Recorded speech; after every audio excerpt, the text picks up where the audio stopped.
Hello and welcome to creating a standout website.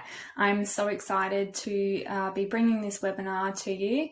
It's one that I actually presented to some ATMS association members a couple of years ago, right before COVID hit, I think it's relevant now more than ever. So I'm really excited to be able to share this information with you. So let's get started. So a little bit about me. My name is Elle Harrison. I'm a website designer, naturopath, herbalist, and business owner.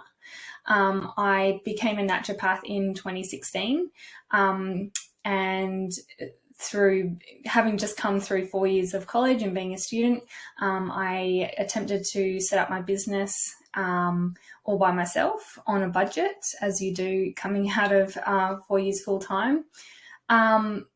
And one of the things that needed to be done to launch my business was to create a website. So I can't remember exactly, but I reckon it was about 40 hours or more of working out how to make a website.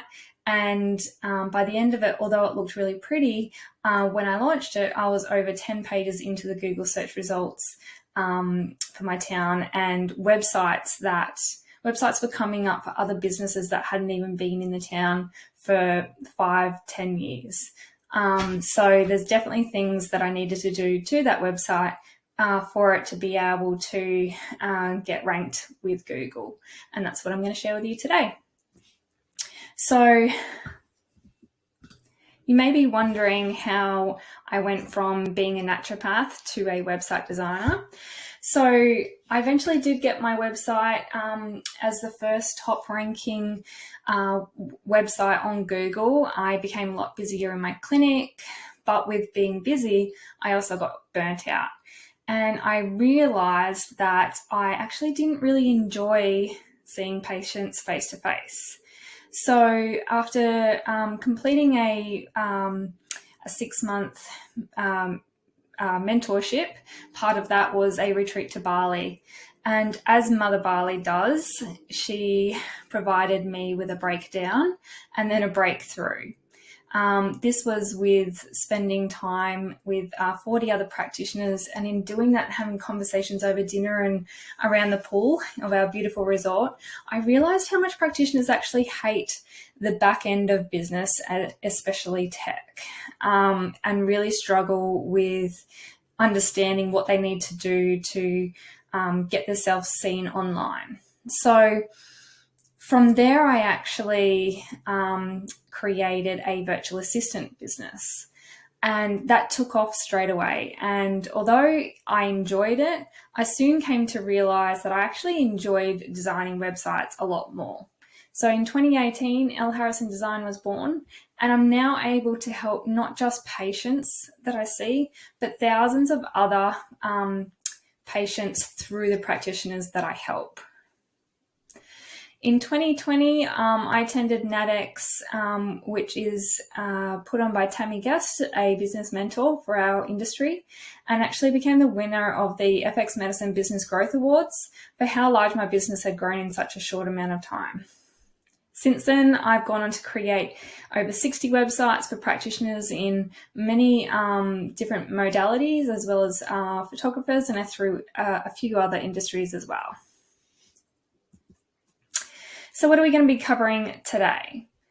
I want to explain to you why having a website is so important for your business.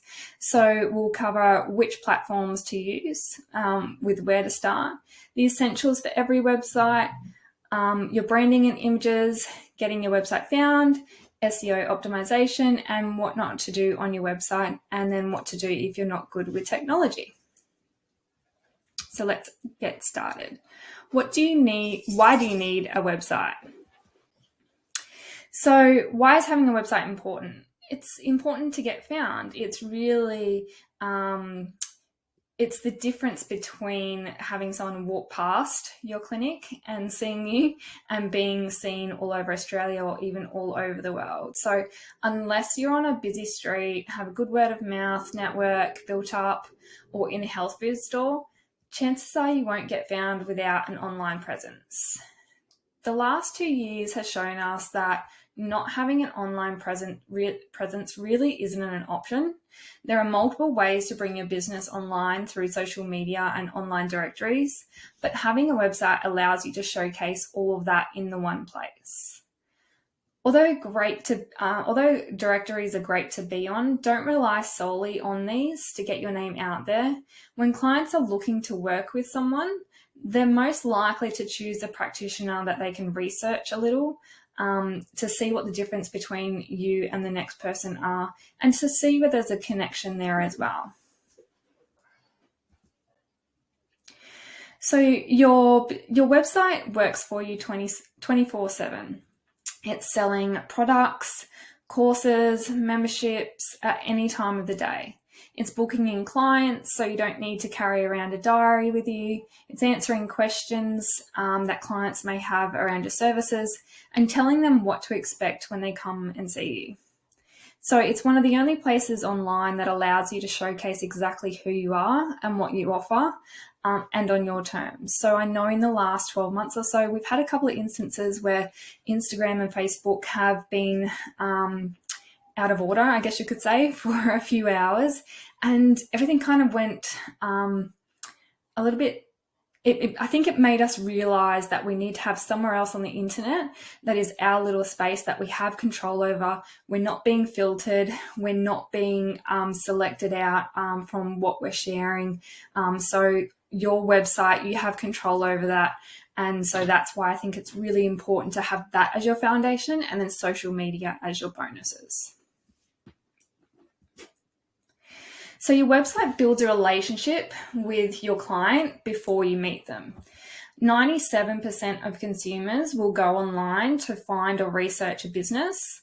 When it comes to health, this is even more important for them to know who they're going to be working with, because it's a vulnerable field that they're working in and they need to trust us.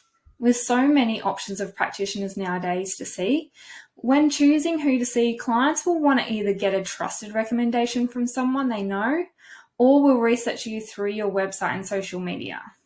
The difference between a website and social media is that with the website, you can neatly, as I explained just before, you can neatly showcase yourself and services for the visitors to view, whereas social media, they would need to flick through a fair few posts to learn about who you are and what you do.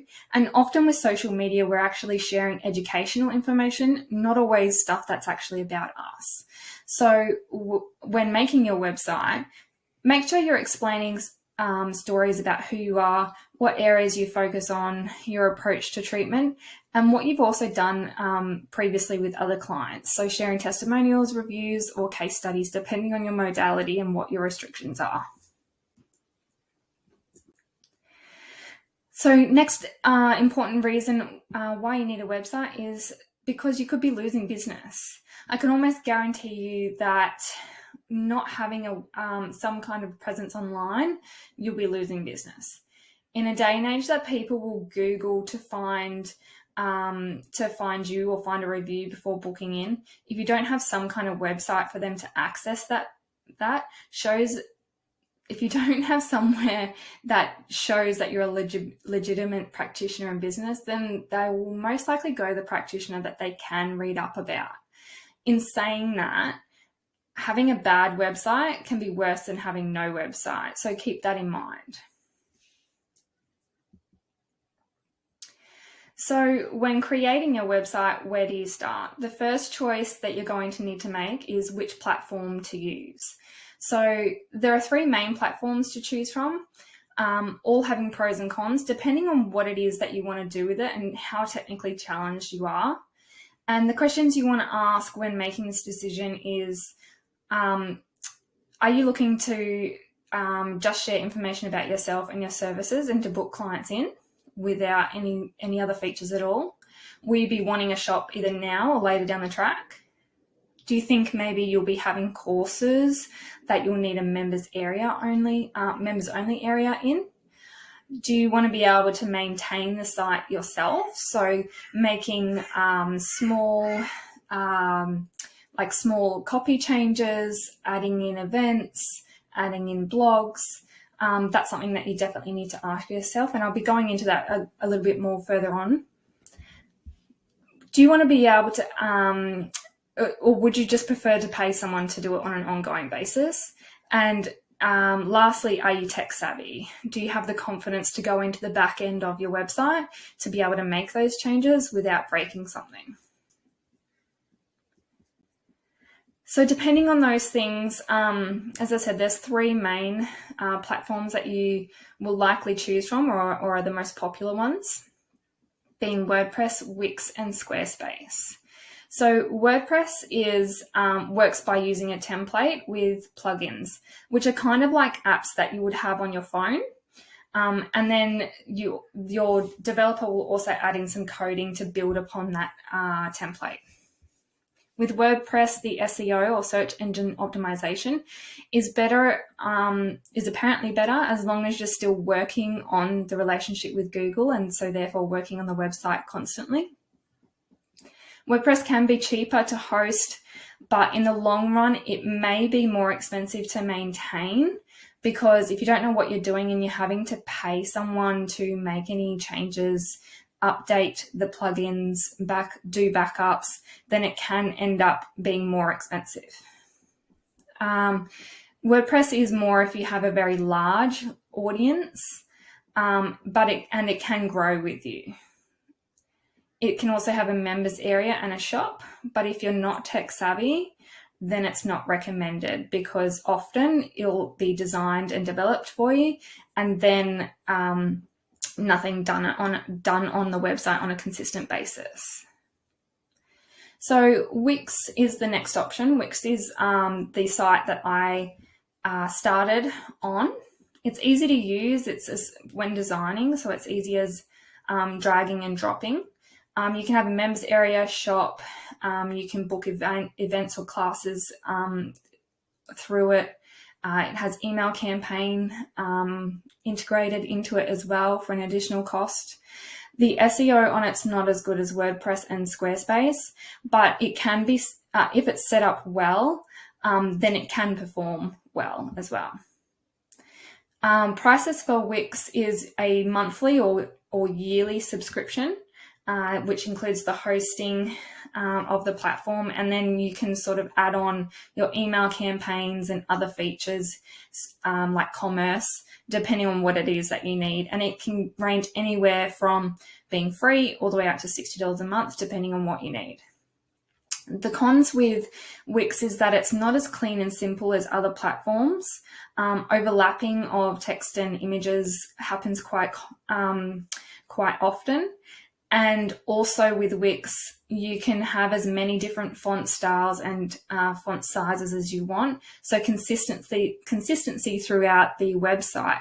You really have to have that attention to detail and make sure that everything is kept to a minimum of, say, 3 styles, so that you're not having 4 different fonts on one page just for your body text.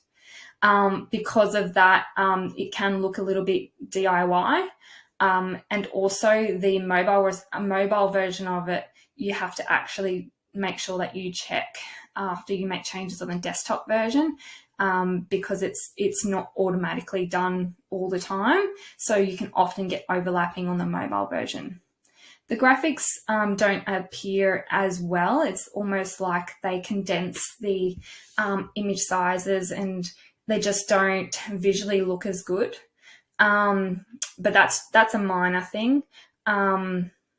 You could always just use larger size images, but with doing that, you can slow down your website. So keep that in mind as well. As I said, Wix does have a shop and members area, events, calendars, email, campaign, all that sort of thing. WordPress has those plugins as well. So I just forgot to mention that one.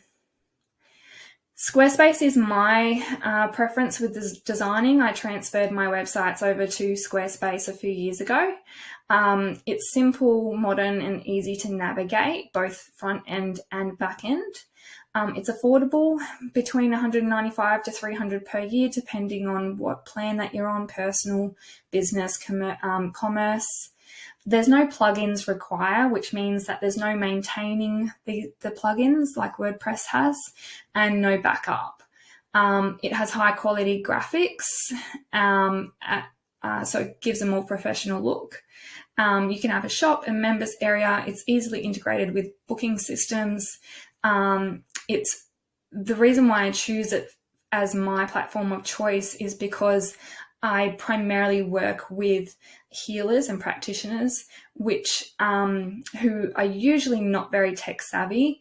And like we teach our patients to manage their own health, I like to teach my clients to manage their websites to a certain degree. So it's super easy to add in blogs and make simple changes on the site. So it's kind of that in-between Wix and WordPress platform in that it has the professionalism, but it's also super easy to navigate and update yourself. So that's why I choose Squarespace. So what about other platforms such as Weebly and GoDaddy sites? Often when you, especially if you buy your domain name from GoDaddy or say Crazy Domains, they can offer you to make a website with them. But these ones are more like a brochure. I can almost guarantee you that that the SEO capabilities are really not as good as any of the other three that I've just shared with you. They may be good when starting out, but I can almost guarantee that within 12 to 18 months, you'll outgrow what they are offering and need more features. So you are very restricted on what you can do with them. They don't look as professional. They're harder to design. So when you're choosing your website platform, it comes down to what your end vision is and what you may be wanting to use your website for. I always have the motto that start where you want to finish. In other words, create something now that you're not going to outgrow, basically. So your website is an investment, so you need to think about this long term. So of the three, I prefer Squarespace. However, WordPress and Wix do have their place in the industry and are not bad platforms, but it does come down to basically what you're going to be using the website for. So now that you've chosen your website platform, we need to make sure that visitors are converting to clients. So I'm going to run through the top 4 things that you need to have on your website. So firstly, you only get one first impression, so it's important that we get the most out of it. A website's first impression is known to be a crucial moment for capturing the user's interest. Within a fraction of time, people build a first visceral gut feeling that helps them to decide whether they're going to stay at this place or continue surfing to other sites. So we need to make that first impression count. Most people will be visiting your homepage to start with. So it's the most important page of your site. If it's too cluttered, confusing to navigate or work out what you're offering, visitors are going to be pressing the back button without bothering to click through to any other pages on your website. Use it as an introductory to other pages on your site and usually in this order. So start with a welcome banner with a tagline and call to action. And I'm going to be running through what a tagline is in the next slide. Next, in that top half of your website or above the fold, as we call it, you want to be showing what your services are so that they can see what you're offering. Next, we want to have a brief about you or about your business. And this is an introductory into your about page. Then you can include a testimonial, make sure you're keeping it short, an opt-in, your blog summary, and make sure that you're having a book in a discovery call or book now call to action buttons throughout the whole website.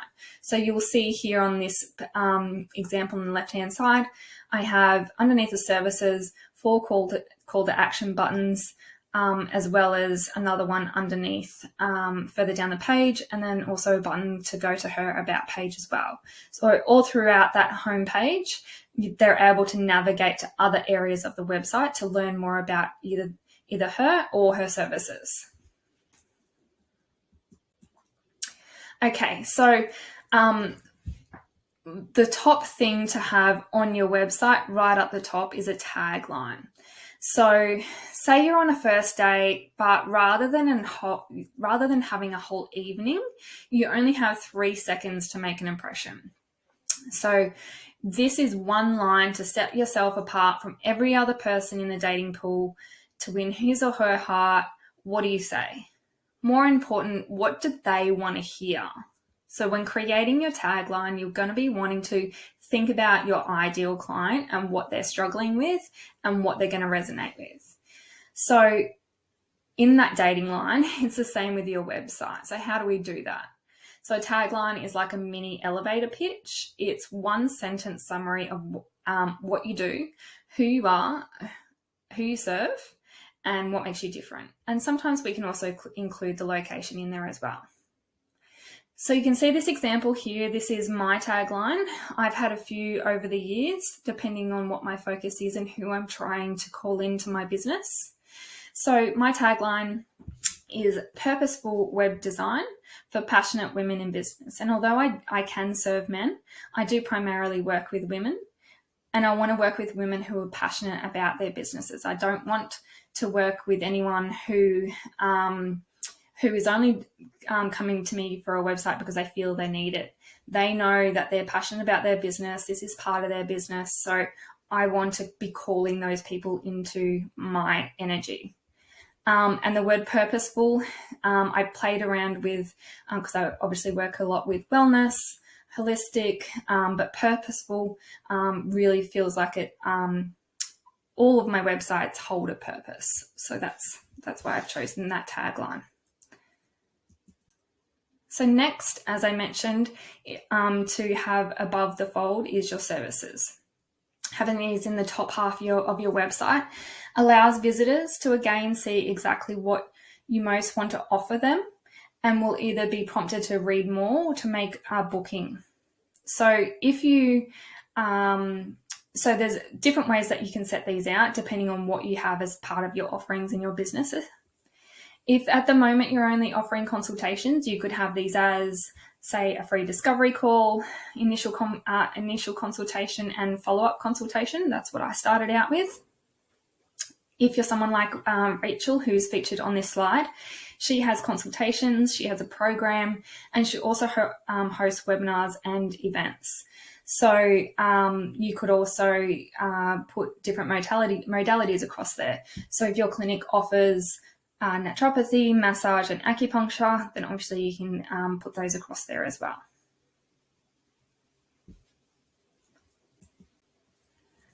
So next we want to include a brief introduction of you on the homepage. Again, this creates the first impression of you yourself.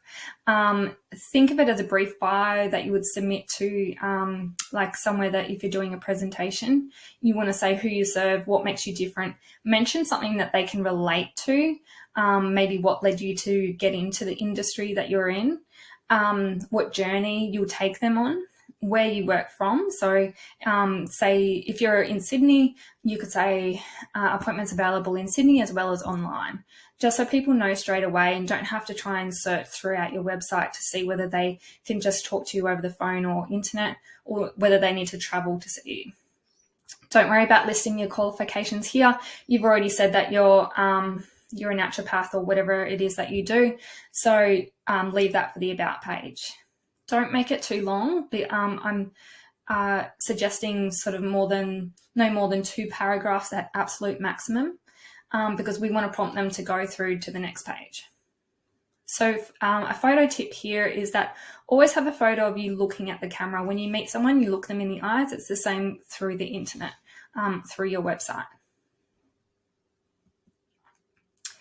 Next, website essential is an online booking system. So online booking systems mean that there's no need to play phone tag to find out if you can help the client, like calling them back and forth. They can make appointments at any time of the day. So say if you work primarily with mums who often are busy throughout the day in office hours and finally get a chance to sit down at night time and realize that they've again forgotten to call to make that appointment, they're able to just easily hop onto your website, make the appointment, and know that it's done.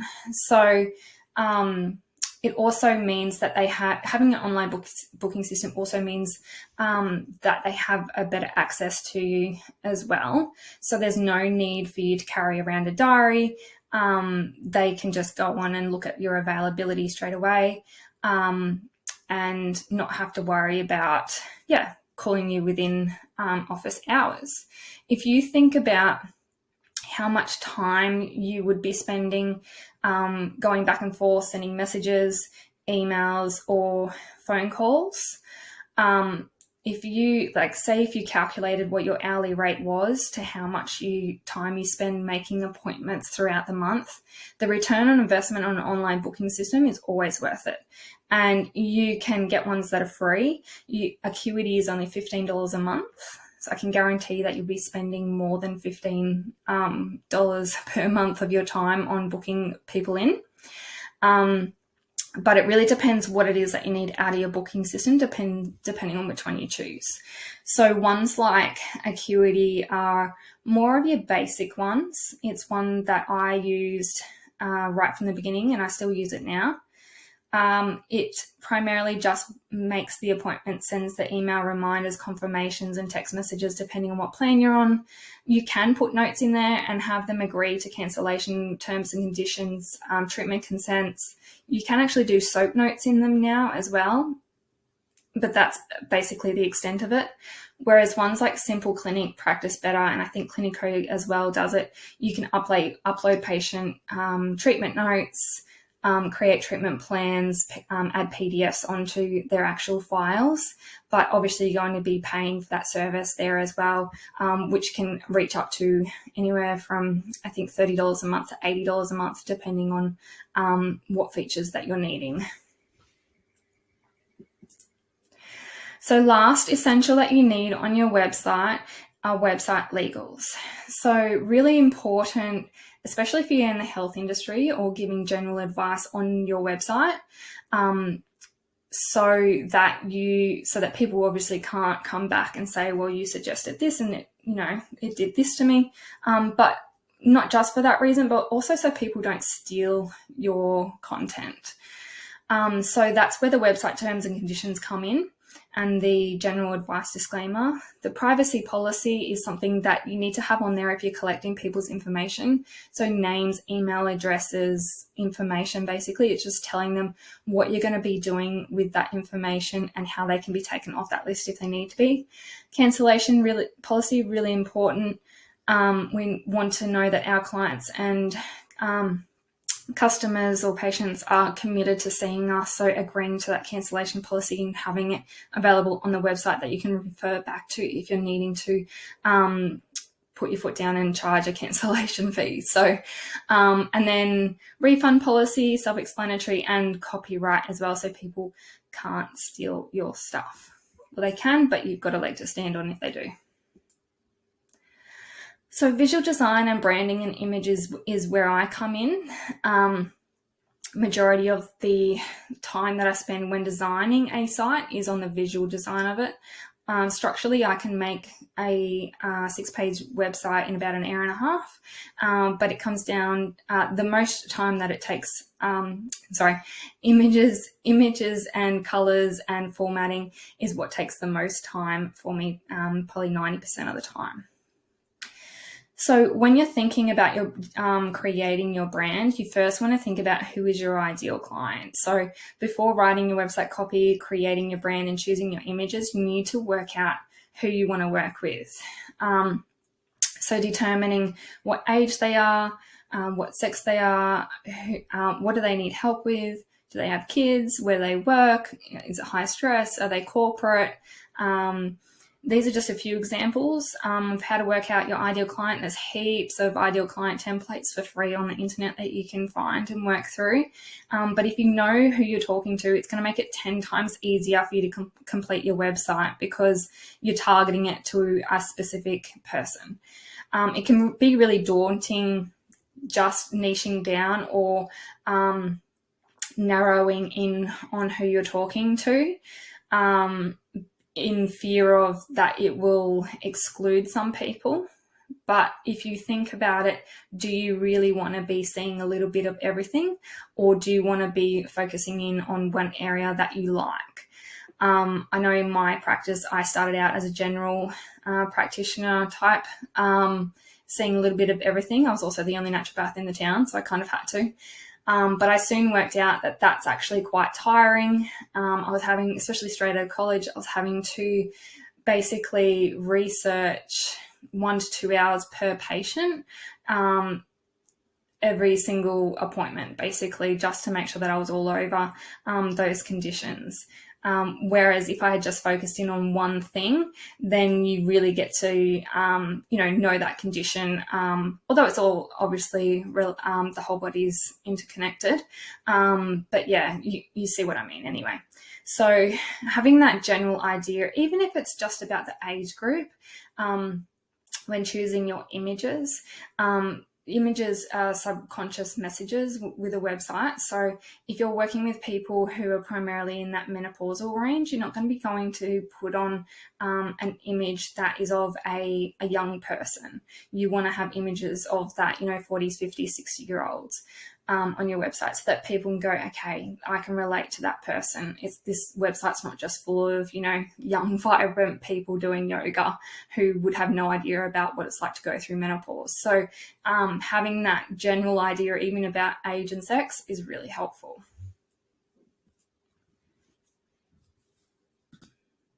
Next on your visual branding is choosing your colors.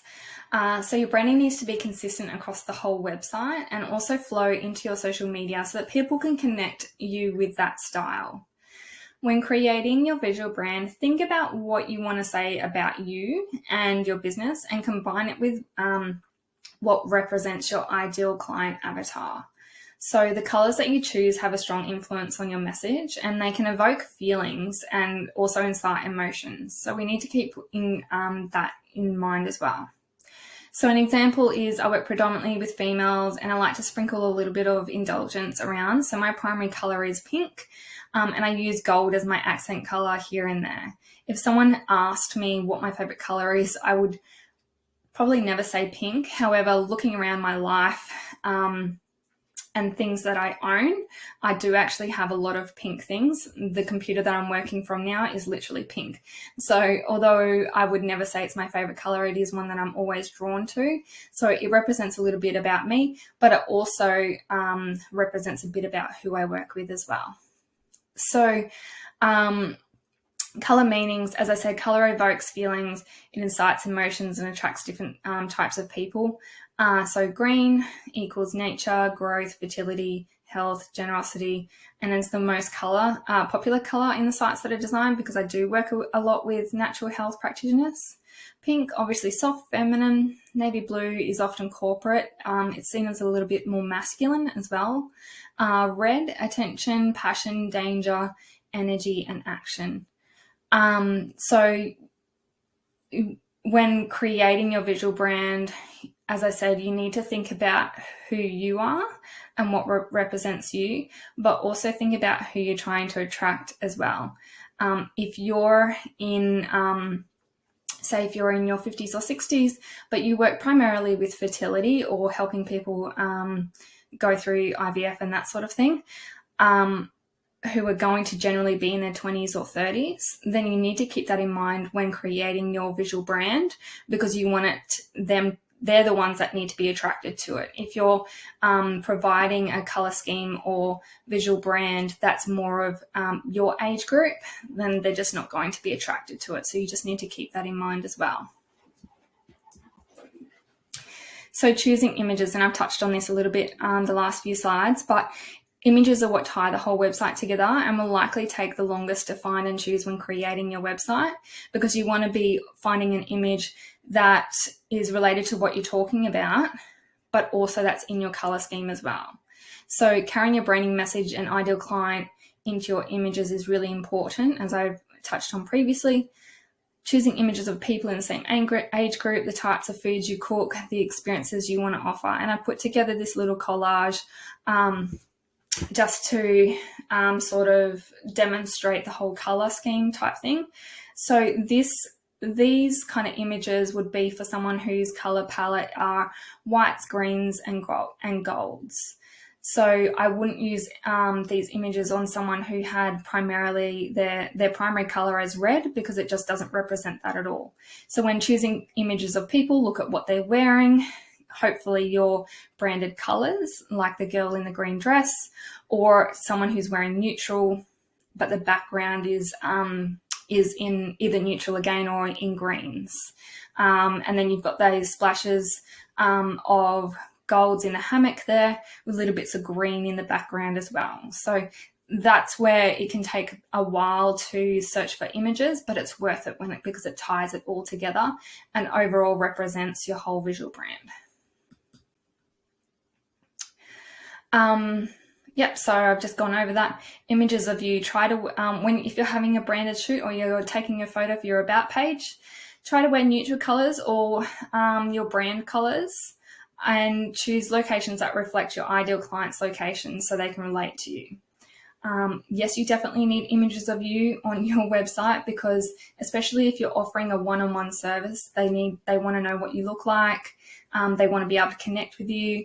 So even just one image on your about page at bare minimum, please.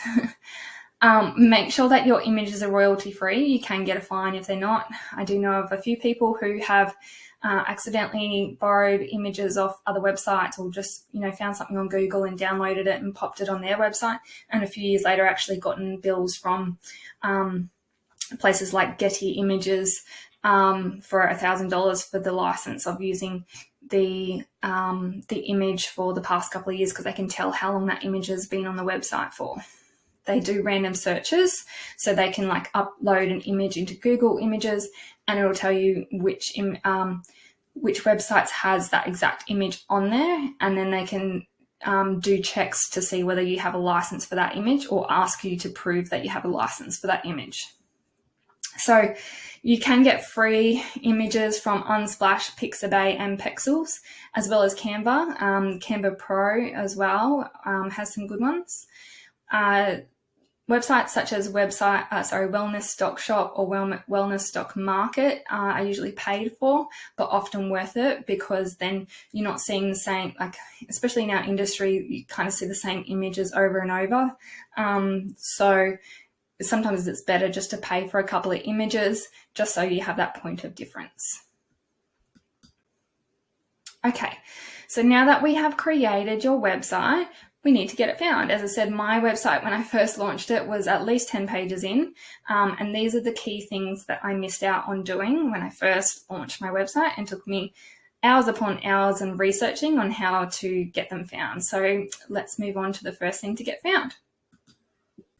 So first thing you want to do when you launch your website is to list your domain name or your website address on directories, local directories, national directories. So directories will often come up in the top of search results. So create a listing for your business in each of them to ensure that you put the same description or tagline that I spoke about earlier in the description of your listing, and then have the link direct back to your website. So these directories have been around for years upon years, so their SEO is really good. They often pay to have their listing at the top of the Google search results as well.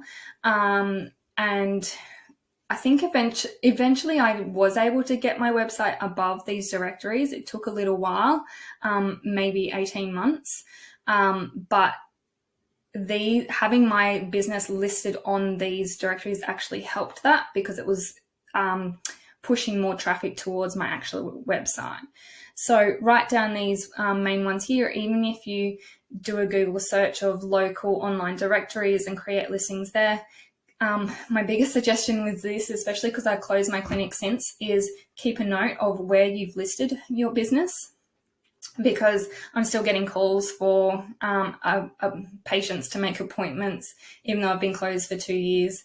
Often there are also directories that will actually take your listing from any of these and create their own listing on their directory. So I think majority of the ones that I have left over are a situation like that.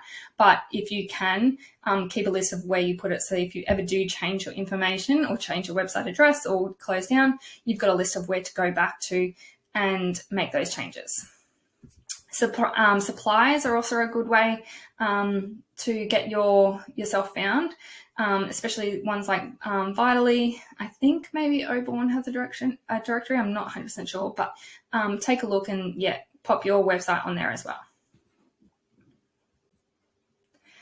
So next, you want to create a Google business and make sure a Google business listing and contribute to it like you would Facebook or Instagram. So a lot of businesses create a Google business listing and then just leave it there.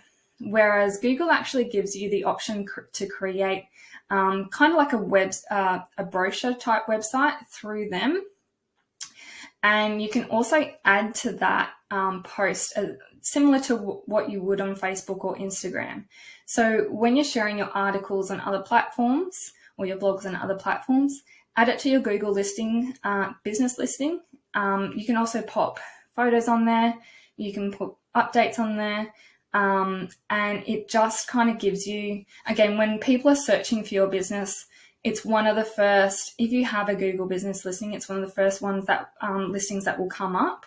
So if you have a bit about yourself there, then people are going to be able to resonate with you a little bit faster and click through to your website. Just be aware that Google business listings do allow reviews.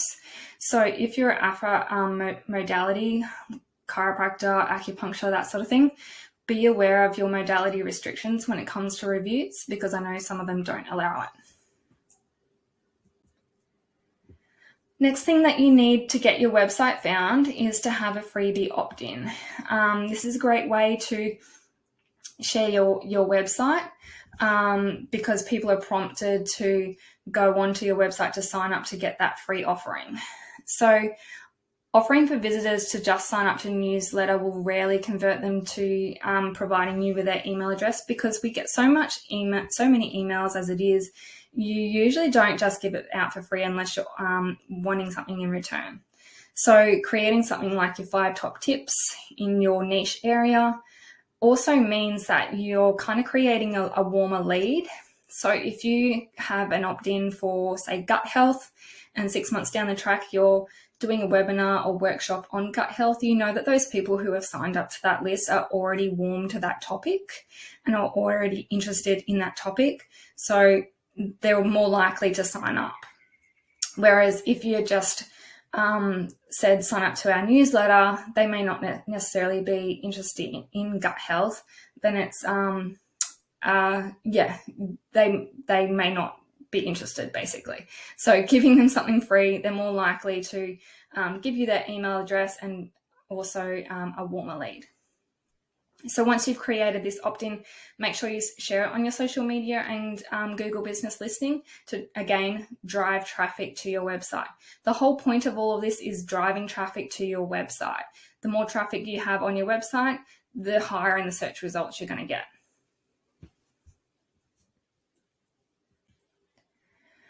So next topic that we're going to be speaking about is SEO optimization, or search engine optimization. So search engines have what's called a crawler. So not just Google, but Bingo, Yahoo, they all have algorithms to rank websites in their search results based on what they consider relevant to their users. So they use bots or crawlers to look through your website and rank them on relevance of information, when the site was last updated, the originality of the website copy, and even the image size plays a factor in your rankings as well. So Optimizing how your site appears to these crawlers is what gets you noticed and moved up the search results. SEO is a continuous work in progress, not just a set and forget, which is why when choosing a website platform, it's really important to consider how you're going to be updating the website. You don't want to create a website and just leave it for a few years, because even though you might have the exact same content as the person next to you, if Google recognizes that you haven't updated anything in a long time, it'll choose the other website over yours. So I talk a lot about Google, and that's because it's one of the most popular search engines. So we need to give Google some love. So what do you need to do for your SEO? By far the most frequently used search engine is Google. Google bots are constantly searching the web pages for reliable and valuable information that is updated or added to regularly. As I said, it'll choose a more updated site over one that hasn't been touched in a while. So adding new content is really important. And blogs or articles are the easiest way to do this. It can feel really daunting adding blogs or articles, or feel like a laborious task, but it's definitely worth doing, and it's a great way to include your keywords into your website. So keywords are words that people are going to use to find you. So say if you do niche in gut health and you're located in Sydney, having those specific 2 words in your blog or specifically on your website is really important, so that Google can match you to what the person is looking for. So links to your site from other high quality sites. So this lets Google know that you're also a high quality resource. Ways to do this is to do a guest blog on someone else's site with a link back to your site, and do this as many times as you can. So putting your website on those directories is a great backlink or link back. So that plays into this as well. But often there'll be blog websites who only do blogs that will accept guest blogs, or even local newspapers sometimes will take guest blogs without having to pay for them, and asking them to link back to your website if they've already got a high ranking website is really helpful. So keep that in mind too. That's one way to do it. Next, we want to make sure that your SEO keywords are on your website and customized based on your Google Analytics. So first you need to create a Google Analytics code and connect it to your site. So this will take the guesswork out of your keywords, because it actually tells you which words have been used that have led to people coming to your website, so you're able to focus on them a bit more. Most website platforms will have the option to customize your keywords and descriptions on your website. And what I mean by that is when you come up as a search result, it'll have the blue page name and your website name, and then underneath the description. And most of the time you can actually customize that description rather than just pulling from the copy that's on your website, so that you can include those keywords actually in that description. Okay, so what not to do on your website. So 50% of online users are on mobile devices. So if your site's not optimized for mobile devices and too hard to read, it's likely going to turn people away. And what I mean by optimized for mobile is that the size of the text is going to change and format depending on the size of the device. So I don't know if you've ever come across this before, but some really old types of websites, you see the exact same layout as what you would on a desktop device. So you're having to zoom in and then scroll side to side to be able to read each sentence. That's not what you want. You want it to be able to be optimized for mobile devices, so it actually flows really well. And I said So as I said, Squarespace does this automatically, as well as Wix as well, but you have to make sure that with Wix things haven't overlapped, because that's what I find with the mobile optimization is sometimes things do overlap on the Wix, whereas Squarespace, you never get that risk of overlapping, but you always need to check that side of things as well. Next thing of what not to do is being unclear on your niche. If it's not immediately clear what you do or whether you can help them, or if you go too broad, your website copy won't connect with them, and you want visitors to feel that they're in the right place. So being clear on what you offer and who you serve will go a long way. Being unclear makes it really confusing and just generalized, and you're just not getting that connection with them, so they're not as likely to click through or book in. So if you don't have a differentiating factor, so what makes you different to the other 20 practitioners that they could contact? What makes your method unique? And make sure that you're conveying this in your message and branding.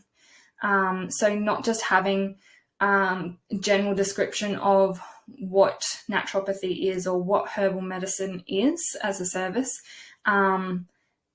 putting in there what your approach is to using those modalities, because people can read about what those things are anywhere on the internet, but they're wanting to know what makes you different to the person they could go see next door.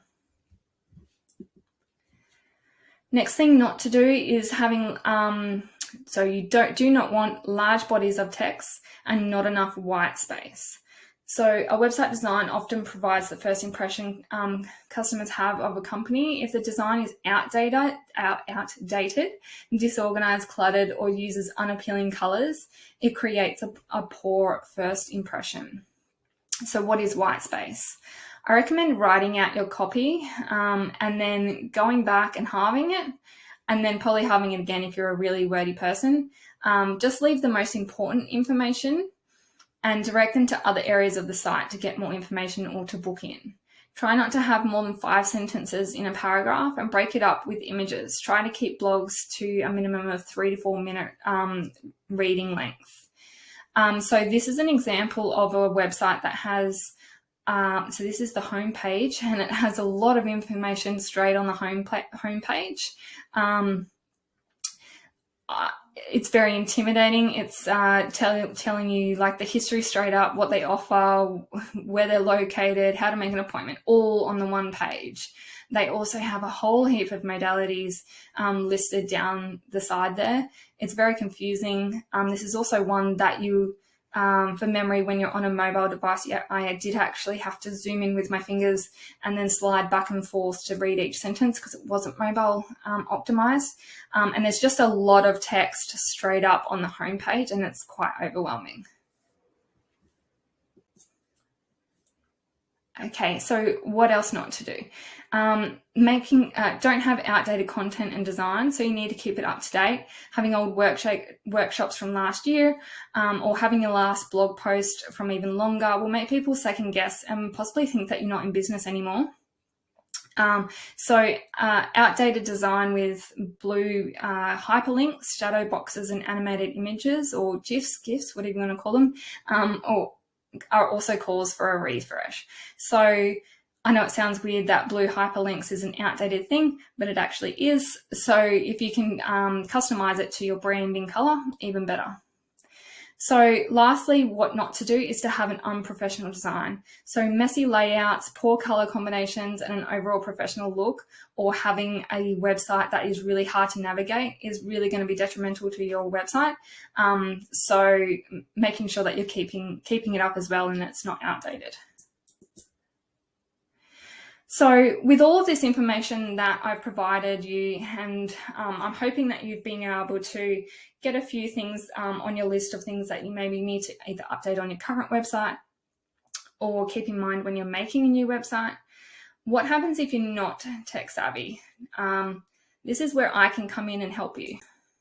If you're not tech savvy, invest in help. And the reason why is because if you were to calculate what your hourly rate is to how many hours you would spend trying to work out how to make a website and how to make it look good, then it would probably cost you a lot more than what it would actually be to pay someone to do it for you. Because your website's your digital storefront. It's, as I said, one of the most important aspects if you're going to be online. So not having a website is not good, but having a bad website can be worse. So whether it be someone to do it for you or using a pre-made template that you can copy and paste your copy into, it should be a priority in your business to have.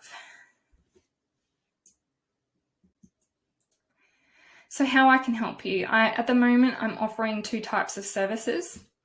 I do have a template course that you can take, which is called DIY Websites for Wellness.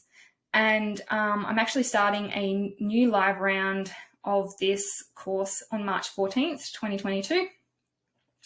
Although you can access it at any time, which I offer at a cost of $4.99. And this is for those who have time to sit down and work through the tutorials that I provide you, and choose the images and like invest the time into it. If you're not tech savvy at all, I don't suggest that, taking that template option. Let me do it for you. So let me create it for you with a custom website design, which can range from $2,400 to $3,600 at the time of this recording. And that depends on how many pages you want and how much level of customization you need as well. So I'm quickly going to run through what the DIY Website for Wellness course includes. So I've made pre-made a Squarespace template specifically for service-based businesses. So I transfer that template over to your account. Then you go through my tutorials to learn how to customize that website. So you're able to transfer your copy in, change the images to what suits your brand and message, as well as your branding, so colors and fonts, etc. So these are all pre-recorded and you can work through at your own pace. I also include workbooks to help you write your website copy. In the live version of this course, you get access to my private Website for Wellness Facebook group where you can ask questions and get support over those 6 weeks. As part of the live course as well, you also get 4 one-hour online co-working sessions for accountability to actually complete the course and to ask questions. So basically it's a Zoom call where you can be working on your website copy while you're live on the call. And if you have any questions, you can ask, but it also allows you to go, okay, I know that I've scheduled it in this 1 hour to work on the website so that I can actually get it done. You also get access to my color palette PDF to choose a color palette if you don't already have one. So I've curated a few color palettes together. And I've also curated a photo collections in Unsplash of royalty-free images that align with different color brands as well. So like I previously said, a lot of the work goes into choosing images of the same sort of color palette. So I've already kind of done that, like one's for greens, one's for browns, one's for purples, that sort of thing. So you just go into what color you've chosen and you can select from those images already. I also have in there SEO tutorials, so how to make a Google Analytics code, how to list your website on Google Console. And then I also give you some graphics to announce your new website on social media so that you can showcase your new beautiful website that you've just spent all that hard work creating. As I said, if you're not tech savvy, let me take care of it for you. I have 2 options to help you with. There's a website in a week, which is a basic 6-page website with no coding included. Coding means that I do full customization, and it's just a lot more design elements in it for you. And it's limited to 6 pages. The design briefing is done through a questionnaire rather than a one-on-one Zoom call, and the handover is recorded instead of a one-on-one Zoom call as well. So my custom website design package is the most common one that I do, and that's up to 10 pages. It has a whole heap of coding in the back end of it so that your website doesn't look like any other template that's out there. We do one-on-one, as I said, briefings, design briefings, so we can work out exactly what your style is, what you like, what you don't like, what you want to include. And also has a 1-hour handover call that's recorded and sent to you as well, so that I can show you exactly how to manage the back end of your website. And in both packages, you get access to my tutorials on how to add blogs and make minor text changes as well. So at the time of recording now, it is March 11th, and for the next week, I'm really wanting to help practitioners get back online and have websites that they're proud of. So I'm offering a $200 discount on either one of these two packages. If you're wanting to take me up on that offer, please get in contact with me. I do have payment plans, so you can pay off the website or just hold your start date with a deposit for now. But yeah, $200 off either one of those, or I am starting that DIY website for wellness course in just a few days. If you're watching this recording after that live round, the template course is still on offer. You just will do it at your own pace, and you don't get that additional support of live support. So yeah, if you're keen to get a new website or have any further questions, please feel free to reach out to me either on Instagram or through my website. Happy to book in a discovery call with you so we can have a chat and see if we're a good match. And I hope this has really been helpful for you. I really am so passionate about helping people get online, especially after the last 2 years. I think it's really needed. So I'm hoping some of these tips will be able to propel your website and make it stand out and really help your business so that you can achieve success. So thank you for sitting through this webinar with me. As I said, if you've got any questions, just reach out, and I hope to connect with you in the future.